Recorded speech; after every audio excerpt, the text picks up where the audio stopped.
Tapi begitu 2022 aliran dana saya berhentikan, dia cut off saya, dia ceraikan saya di 2024. Saya mengalami KDRT sama teror yang sampai sekarang tidak berhenti. Saya dicekik, saya dilempar panci, saya ditonjok. Dalam kondisi hamil? Iya. Kita laporkan dan kita meminta untuk sidang Gonogini ditunda terlebih dahulu, disuspend. Sampai nanti ini apakah betul ini palsu atau tidak. Dia harus bertanggung jawab sih atas anak-anaknya. Dia tidak pernah menghidupi kami sama sekali satu peser pun. Kalau dia memang mau bagi silahkan. Tapi dia harus bertanggung jawab. Pertama kali kewajibannya dia harus penuhi. Saya cuma minta itu.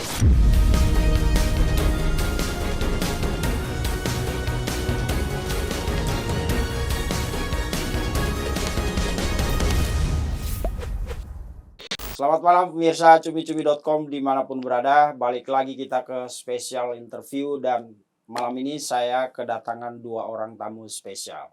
Yang di pojok sana itu Bang Firman dari kantor hukum Topan Meiza Ramadan. Topan Meiza Ramadan and Partners. Di mana Bang kantornya Bang? Di Setiabudi. Dan di tengah kita ada Ibu Dokter Gigi Jessica Freddy. Nah, saya perlu ceritakan kenapa Ibu Dokter ini saya ajak ke sini. Kemarin saya sempat scroll kepo-kepo lah di Instagram dan tiba-tiba muncul ada postingan sebuah akun media sosial yang menceritakan tentang ada seorang dokter gigi yang mengalami KDRT dari suaminya. Lalu di situ ada kronologinya. Lalu kita minta bersedia nggak untuk berbagi cerita. Saya tujuannya bukan untuk menjatuhkan siapapun, untuk memojokkan siapapun. Saya berpikir semakin kesini kasus-kasus seperti ini makin banyak. Jadi pemirsa perlu mendapat pembelajaran. Dan satu lagi, cumi-cumi selalu mengangkat kasus KDRT ini ketika sudah di bawah kerana hukum. Artinya udah fix ini terjadi, bukan gosip-gosip, bukan drama-drama yang hanya untuk menjatuhkan pasangan satu dengan yang lain. Tapi ini ada fakta hukumnya, berarti secara publik ini bisa dijadikan pelajaran untuk siapapun di luar sana, termasuk untuk para penonton cumi-cumi.com. Nah, karena itu kita ucapkan selamat datang Dokter Bang Firman. Saya mau mulai dari cerita Dokter Jessica Freddy dulu. Ya. Oke. Sebenarnya apa yang terjadi dengan dokter? Karena di situ saya baca ceritanya dramatis sekali dari awal pernikahan sampai akhirnya bercerai 2024 ya. Iya. Ya. Apa yang terjadi, Dok? Saya mengalami, nggak cuma saya sih, saya mengalami KDRT. Di postingan itu saya nggak tahu akun media sosial itu mengutip dari akun pribadinya dokter. Iya. Tapi di situ di 2017 dokter memutuskan saya sudah lelah menjadi samsak. Iya. Emang kekerasan seperti apa yang dokter alami sampai dibilang jadi samsak itu? Kalau physical abuse-nya sih saya kalau cuma didorong ditampar mah udah biasa ya. Ya itu dari awal saya hamil pertama sih udah seperti itu ya dipukul. Dalam kondisi hamil? Hamil, ya. Dalam kondisi hamil dari 2012. Ya bodohnya saya aja. Saya ngelanjutin karena ya saya nggak pengen cacat secara pernikahan. Karena menurut saya ya mungkin perceraian itu gagal, ngurus anak sendiri itu susah. Ya banyak sih pertimbangan saya. Oke, ini kehamilan anak pertama dan langsung mendapat dugaan tindak kekerasan seperti itu. Alasannya apa? Emotionally unstable kali ya, Pak Vincent. Ketidakstabilan emosi. Ketidakstabilan emosi dan ya ada involving dari mereka ada. Tapi pemicunya apa, Dok? Oke lah, misalnya saya punya karakter sebagai orang yang tidak stabil, tapi kan pasti ada pemicunya. Oke, hal kecil yang bisa saya ingat ya, Pak Vincent. Kayak misalkan orang hamil itu kan punggungnya sakit. Dan saya dokter gigi. saya kerja seharian nunduk. Saya waktu itu beli tempat tidur. Saya beli tempat tidur, saya pesan, terus dipakai sama orang lain. Sorry, jadi Bu Dokter beli tempat tidur. Saya beli Itu kasur untuk di rumah. di rumah. Gitu. Dan dia dimaja, malah dia marah, ya saya dilempar panci, saya ditonjok, saya dilempar. Ya, Dalam kondisi hamil. iya. Usia kehamilan berapa waktu itu? Mungkin saya lupa, mungkin 5-6 bulan. Setelah itu sempat nggak? Kan itu kalau 5 bulan kayak masih kondisi rentan deh. Kalau tidak salah ya, saya boleh nanti Ya, dokter-dokter berpendapatlah di kolom komentar kita. ya. Itu usia rentan. Sempat ngecek kondisi bayinya atau Oh, apa? cek, Efek iya. dari kejadian itu apa? Kalau efek dari yang kelahiran itu sendiri sih nggak ada sih, cuma ya. Dan dikatakan itu efek dari kekerasan. Oh, saya nggak juga. tahu kalau itu. Oke. Saya nggak tahu kalau itu. Intinya di usia kehamilan anak pertama ya. Ya. Dan Usia itu 5 juga. bulan dan dokter mengalami hal seperti itu. Dan itu keulang lagi di anak kedua. Anak kedua saya juga, ya. Ya sama. Waktu kehamilan anak kedua. Pun sama, saya kehamilan anak kedua setelah saya lahiran pun benar-benar saya setelah lahiran saya dikasih bill, saya suruh jalan sendiri ke administrasi. Saya jalan ke administrasi, saya bayar sendiri rumah sakitnya dengan kondisi masih ada jahitan. Setelah melahirkan. Ya. Ya, saya nggak mau berdrama tapi ini ceritanya lumayan memprihatinkan sih. Ya, bodohnya saya sih. Setelah punya 2 anak, suasana kondisi berubah atau Tambah buruk.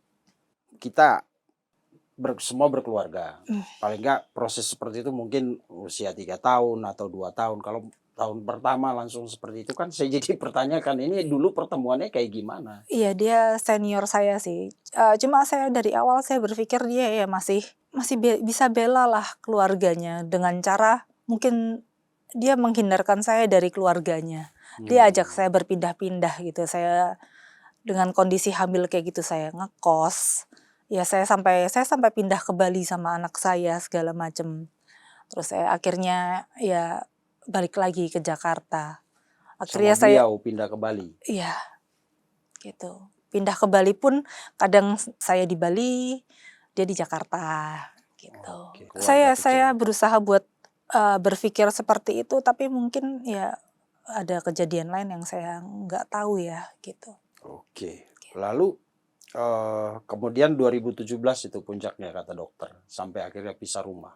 Apa kejadian apa Saya yang udah membuat bukan pisah rumah, saya pisah kamar. Pisah kamar. Ya. Apa yang kan itu dari 2010. 2012. 2012, 5 tahun dan mengalami peristiwa seperti itu, kejadian-kejadian yang terus berulang kata dokter ya. Ya. Lalu 2017 nyerah.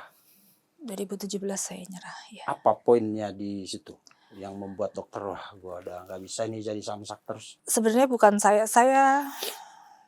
sebenarnya saya jadi samsak, saya mungkin kuat-kuat aja sih. Tapi kalau saya bertahan, kayak anak saya nggak bertahan sih. Anak saya tuh kan ABK ya. Dia untuk ngomong aja dia susah. Iya. Gitu. Jadi kalau saya bertahan, anak saya ya nggak bertahan. Jadi ya saya mesti ambil keputusan sih untuk ini. Saya mikir itu. Gitu. Saya cuma, itu pun saya nggak ambil keputusan untuk perceraian saya untuk mungkin ya saya masih idealis buat ya mungkin masih bisa lah, selalu masih bisa gitu. Tapi begitu 2022 aliran dana saya berhentikan, dia cut off saya, dia ceraikan saya di 2024. Oke, beliau ini dokter juga kan? Dokter gigi. Dokter gigi. Ya. Bekerja sama? Kita kerja di klinik yang sama.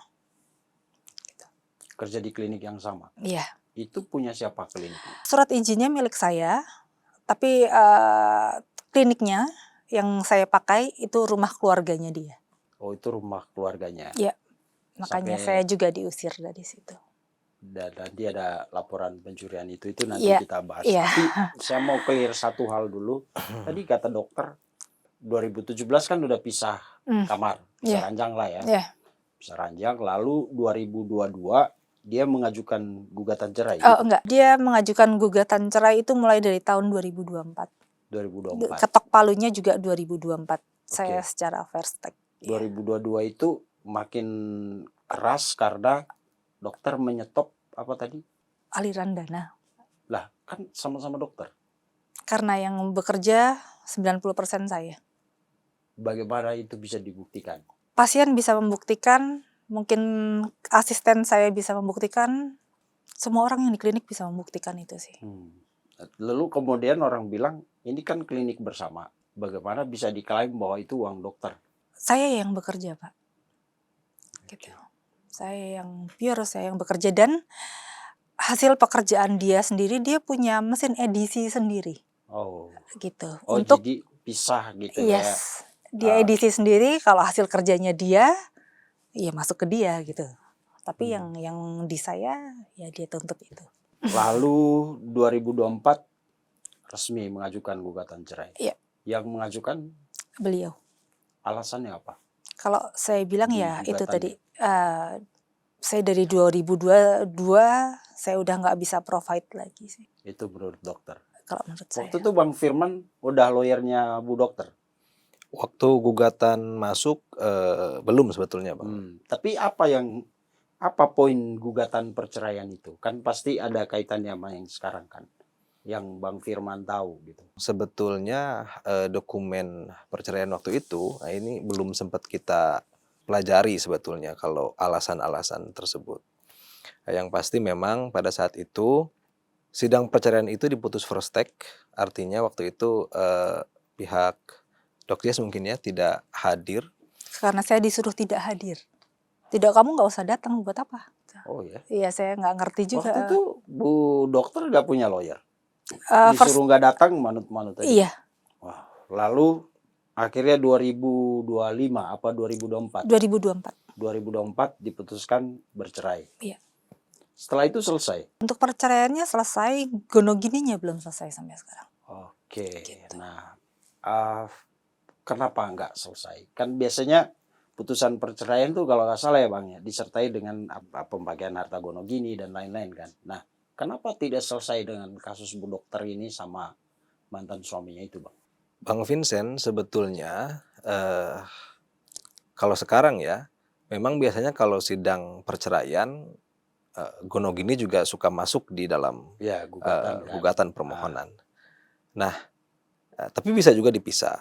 Ya. Bisa juga dipisah. Dalam kasus Bu Dokter dipisah apa? Nah, ini dipisah. Oh, dipisah. Makanya saya pikir mungkin mengapa mungkin mantan Dok Jes meminta untuk tidak hadir ya supaya cepat first take itu. Oke. Sehingga dia bisa mengajukan gugatan gonogini. Lalu apa permintaannya apa di gugatan gonogini itu?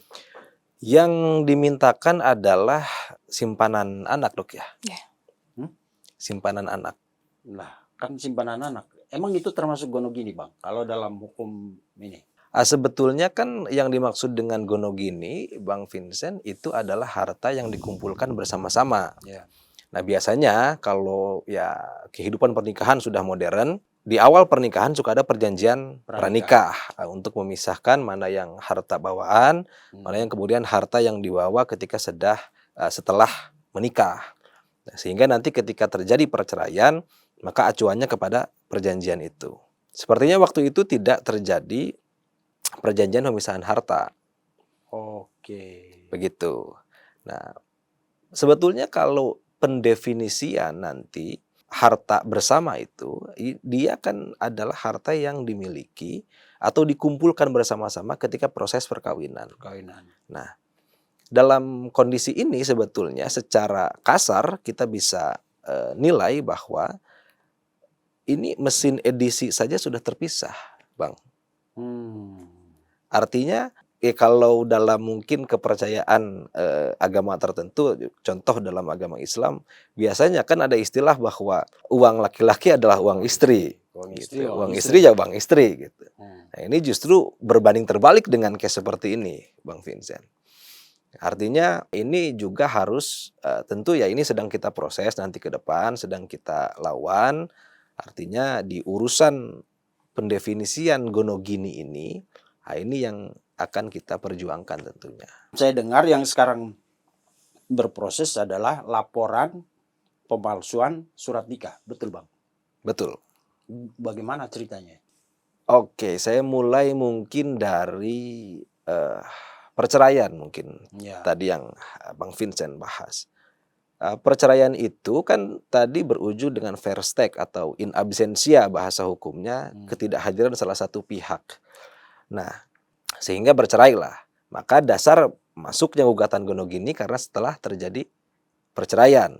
Ketika gugatan Gonogini masuk, barulah muncul bukti-bukti yang diajukan oleh mungkin mantan Dok Jess. Nah, akhirnya dari bukti-bukti itu kita telaah ya, mungkin salah satunya adalah isbat nikah. Nah, isbat nikah ini waktu itu nikah di KUA Tebet, Dok ya. Iya. Tapi ternyata yang mengeluarkannya adalah Mampang, KUA Mampang. Nah, sehingga ada indikasi di sini terjadi pemalsuan dokumen. Nah, itulah yang kemudian kita ajukan atau kita laporkan dan kita meminta untuk sidang Gonogini ditunda terlebih dahulu, disuspend. Sampai nanti ini apakah betul ini palsu atau tidak.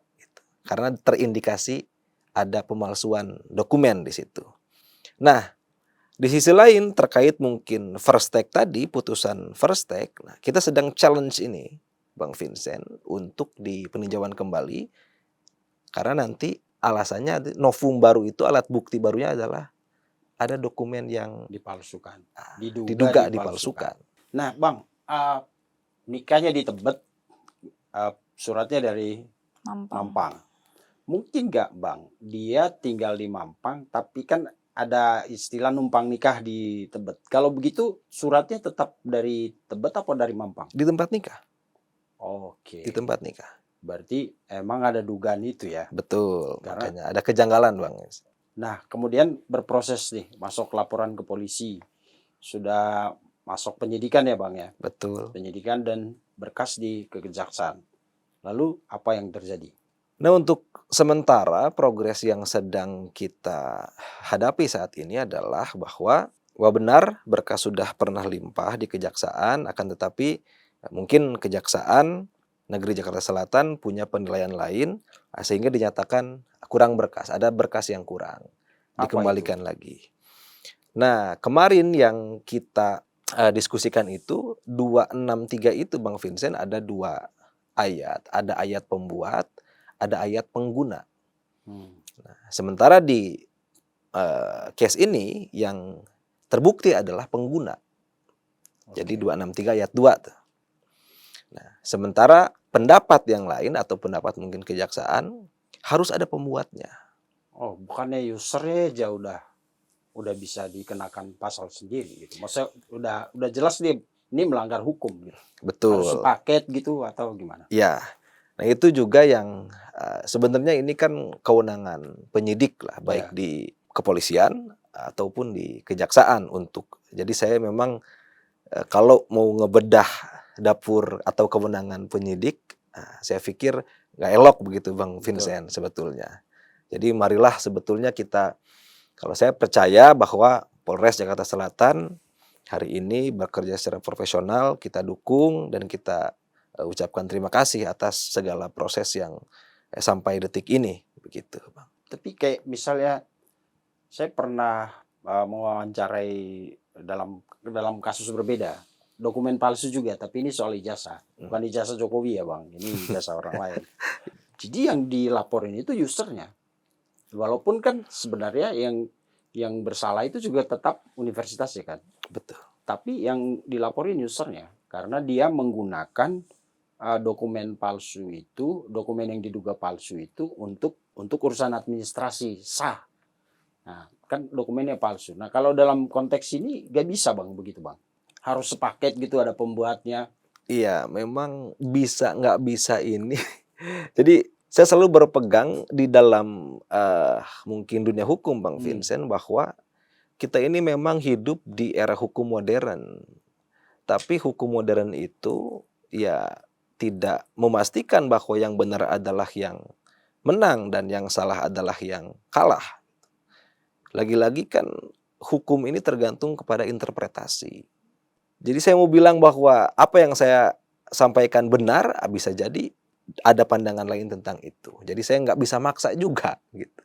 Oke, jadi Karena kalau memang kewenangan kepolisian dan kejaksaan kejaksaan. begitu. Tapi kan misalnya di satu pasal itu ada ayat 1, ayat 2, emang harus dikenain dua-dua ayat itu? Atau kita kan bisa ngelaporin orang dari pasal 20.2 huruf E, gitu doang kan? Harusnya Ini bisa. harus poin 1, poin 2 harus kena semua dulu baru ditetapkan ini sebuah pelanggaran hukum atau gimana sih Bang? Saya nggak paham hukum sih. Iya. Tapi kan aku banyak wawancara lawyer di sini. Kayak misalnya kasus Nikita Mirzani kan. Hmm. Pasal 27B huruf sekian gitu. Enggak dari huruf A sampai F kan.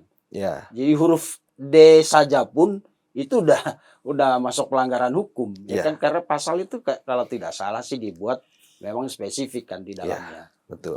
Bahkan kalau dari satu huruf aja itu orang udah bisa masuk karena itu bagaimanapun itu tetap pelanggaran hukum ya kan. Betul. Tapi kalau ditunggu satu paket, gua nangkap polisi nangkap pengguna narkoba misalnya, dia tunggu bandarnya ketemu dulu baru orang ini dimasukin penjara, kan agak aneh juga sih. Tapi saya nggak tahu ya. Ya, itu Kan dia. kita logika aja, misalnya kan yang ditangkap kan penggunanya yang narkoba, Betul. ya kan yang pengedarnya belum nih. Betul. Tapi ini kurungin dulu. Betul. Ya karena dia udah terbukti melanggar hukum gitu. Iya. Atau gimana Bang? Iya, memang harusnya seperti itu, Ya. Bang Vincent. Cuman ya harusnya memang bisa satu pasal itu untuk mengenakan seseorang telah melakukan perbuatan pidana. Jadi kalau nggak bisa ada apa? Bisa apapun ya. Apa adanya. Jadi intinya kalau nggak bisa berarti ada apa-apanya kan. Nah apa-apanya itu yang kita nggak tahu. Tapi Bang, misalnya mungkin nggak dari apa namanya, dari keterangan institusi juga kan ini lintas institusi jadinya kan, dan sama-sama institusi pemerintah dong. Betul. Ya gak, KUA Tebet, KUA Mampang itu kan, apakah harus kelihatan pembuatnya? Karena kalau yang buat calo mungkin udah meninggal atau apa gitu kan kita nggak tahu. Tapi kan institusinya, misalnya ternyata ini bukan sah dari Mampang atau bukan sah dari Tebet, itu bisa nggak Bang? Keterangan ini kan pasti mereka ada filenya itu. Masa orang nikah nggak ada filenya, kan lucu Bang.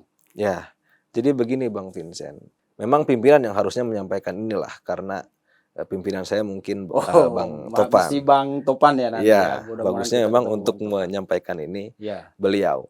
Nah, cuman yang bisa kita tracking waktu itu sepengetahuan saya bahwa telah dicek di sana, di dua-duanya ini ternyata tidak terdaftar. Nah, keterangan itu nggak bisa dijadikan apa penguat laporan ini.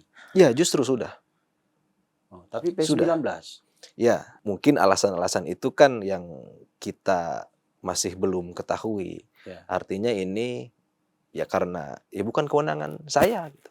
Kewenangannya memang kewenangan dari kepolisian dan kejaksaan. Artinya ya sampai sekarang kita masih menunggu. Atau kalau di kasus korupsi itu follow the money. Ya. Ini uangnya dari sini ke sini. Ya, ini follow the user Bang, bisa nggak Bang?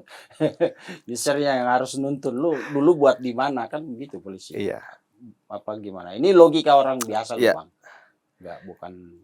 Ada beberapa orang, Bang Vincent, yang memang sudah diperiksa, cuman ya menurut pengakuan katanya tidak ngaku. Nah, ini kan juga susah kan. Tidak Untuk ngaku berarti kan dia yang buat kan Bang, kalau dia bilang tidak ngaku. tidak mengakui pernah membuat itu. Oh, oke. Karena kalau tidak mengaku kan berarti dia buat itu, ya kan? Hanya tidak ngaku. Saya tidak ngaku. Oke, ya kita stop di situ. Saya mau kembali lagi ke Bu Dokter. Nah, kan terjadi dugaan tindak kekerasan seperti yang Ibu cerita tadi kan. Setelah bercerai masih berjalan itu. Iya. Saya lihat di 2025 di postingan itu masih ada intimidasi, kriminalisasi, kayak apa itu? Saya dituduh malpraktik, saya dituduh mencuri, gitu. Jadi saya berurusan terus saya sama kepolisian terus, saya agak capek sama itu sih. Tapi intimidasi, ancaman, Intimidasi seperti kayak orang datang di depan rumah, mereka foto-foto tempat kerja saya, mereka datang segala macam, itu kan ngebikin kita was-was dan saya juga punya anak. Itu saya harus bekerja. Itu Gitu. menurut Ibu mereka itu orang intimidator atau mungkin konten kreator? Kan banyak yang datang ke Soalnya sini foto-foto saya ada buktinya gitu. Kalau memang dia konten mencurigakan. kreator kayaknya nggak kayak Kayaknya gitu. nggak gitu Iya. ya. Kalau konten kreator kan, Nggak "Hai sepreman guys," itu. nggak gitu. Kalau dia nggak foto dari balik pohon gitu. Oke. Mereka benar-benar tanya, Ibu Jessica ada biasa praktek jam berapa? Gitu. Calon pasien kali mau cabut Enggak, gigi atau enggak. mau Bukan. Itu terekam kok di CCTV. Oke, Bang. Kalau kayak gini kan posisi klien Abang lumayan terancam nih kan. Secara keamanan ya. Ada upaya ke LPSK atau apa gitu, Bang? Semenjak mungkin ini mulai naik di permukaan sekarang, Bang, kita akan minta ke LPSK. Iya. Karena mungkin kita juga harus garansi terkait keamanan klien kami, gitu. Oke. Komnas Perempuan mungkin. Komnas Perempuan. Bang, bukannya sekarang undang-undang perlindungan perempuan tuh lebih keras ya? Lebih saklek dia menjaga itu. Betul. Masuk dari situ juga atau? Sebetulnya itu nanti kami kembalikan ke klien, Bang Vincent. Artinya kan saya juga nggak mungkin ngedahuluin apa yang diminta oleh Dr. Jess. Oh. Artinya apa yang kita hari ini lakukan harus terkonfirmasi. Oke, berarti emang sekarang laporannya dokumen palsu itu ya, Bang. Tapi kalau orangnya udah meninggal terus jaksa nunggu harus ada pembuatnya, susah juga sih, Bang ya. Yang kita doakan semoga yang buatnya masih hidup, ya Kak. Betul. Terus mau membantu lah. Bukan untuk menyalahkan mantan suaminya, tapi biar clear masalah ini kan. Gitu. Jadi kalau memang harus dibagi hartanya dibagi. Tapi kayaknya dokter nggak ikhlas dibagi. Kenapa, Dok? Oh, saya bukannya tidak ikhlas. Kalau saya nggak ikhlas, saya nggak menjalani perceraiannya. Saya ikhlas. Kalau emang itu harus dibagi. Tapi dia kan seorang bapak ya. Dia harus bertanggung jawab sih atas anak-anaknya. Dia tidak pernah menghidupi kami sama sekali satu peser pun.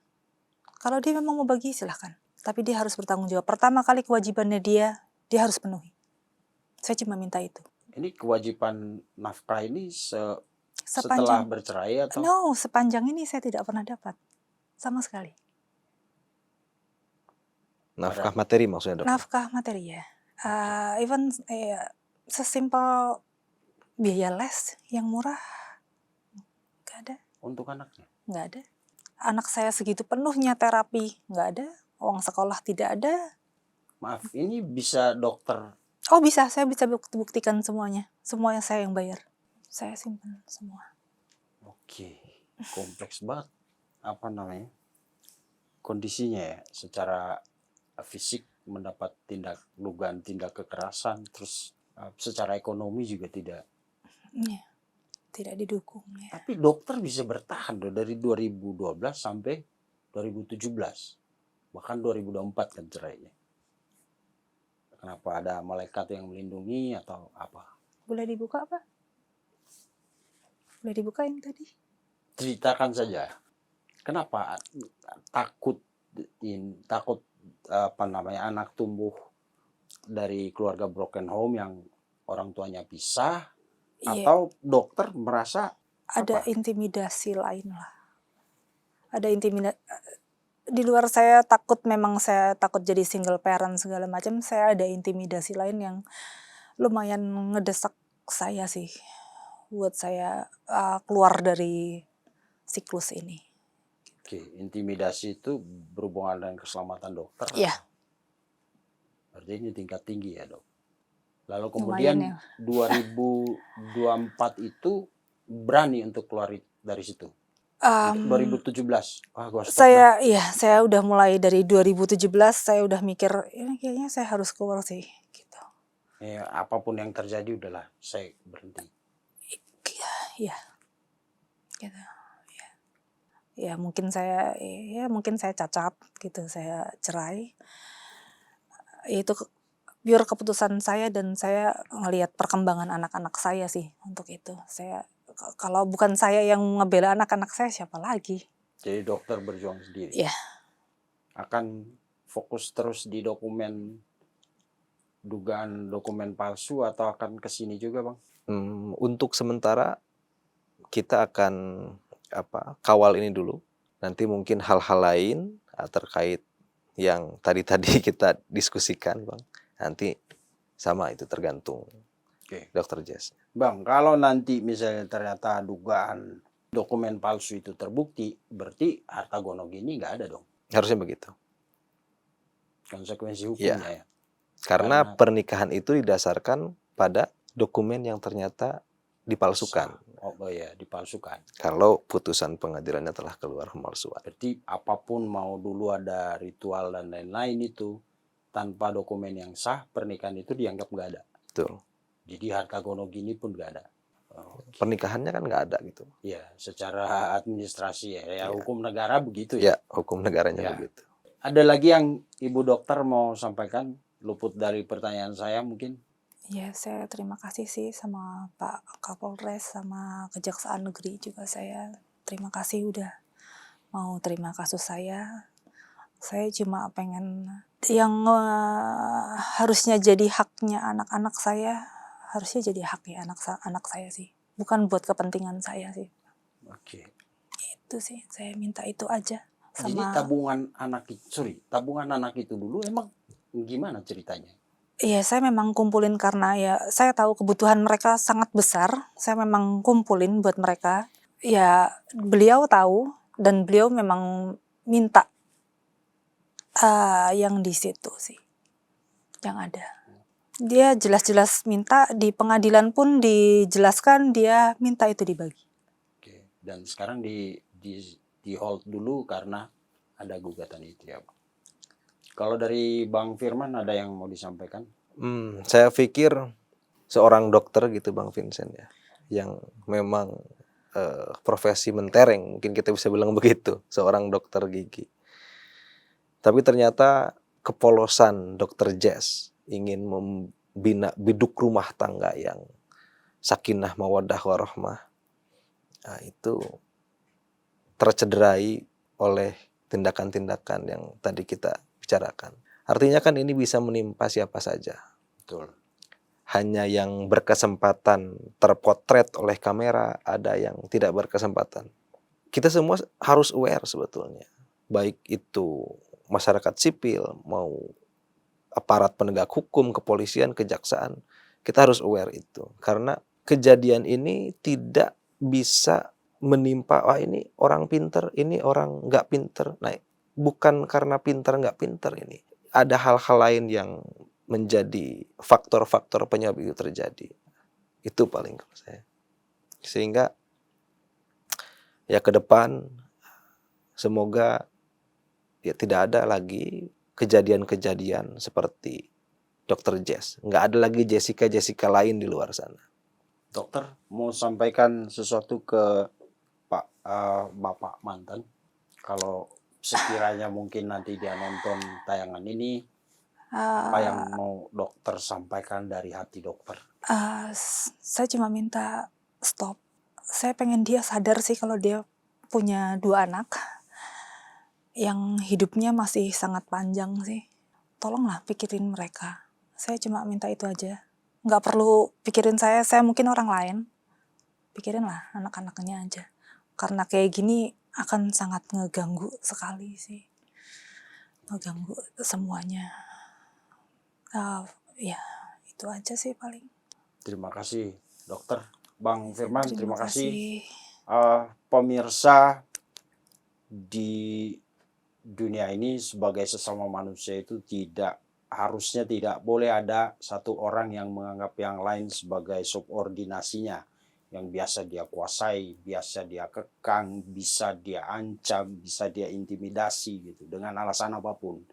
Setiap persoalan harusnya diselesaikan dengan cara yang baik-baik, apalagi kita negara hukum, sebaiknya diselesaikan secara proses hukum. Apalagi kalau itu terjadi dengan orang yang pernah hidup bersama. Mudah-mudahan cerita Dokter Jess seperti yang tadi disampaikan oleh Bang Firman, jangan ada lagi Jess yang lain. negara kita baru mengeluarkan Undang-Undang Perlindungan Perempuan yang sangat-sangat menjunjung tinggi martabat perempuan di seluruh Indonesia. Mudah-mudahan kehadiran undang-undang ini akan melindungi saudara-saudara kita perempuan. Mereka adalah ibu bumi yang melahirkan begitu banyak keturunan, begitu banyak manusia. Mudah-mudahan undang-undang ini melindungi orang-orang seperti Dr. Jess atau siapapun kaum perempuan di luar sana yang mengalami kejadian seperti yang dialami Dr. Jess. Dan sekali lagi, sebelum menutup perbincangan saya dengan Dr. Jess, dengan Bang Firman, untuk pihak yang merasa perlu meluruskan cerita Dr. Jess, kita beri kesempatan untuk memberikan hak jawab di sini. Saya sengaja mengangkat kasus ini untuk pembelajaran karena juga ada aspek hukumnya, bukan gosip-gosip rumah tangga seperti yang terjadi di sosial media. Ini adalah perkara hukum. Kita perlu belajar bersama karena ini adalah negara hukum. Terima kasih, sampai jumpa di episode selanjutnya. Terima kasih sudah menonton. Jangan lupa like, komen, share, dan subscribe video cumi-cumi.com.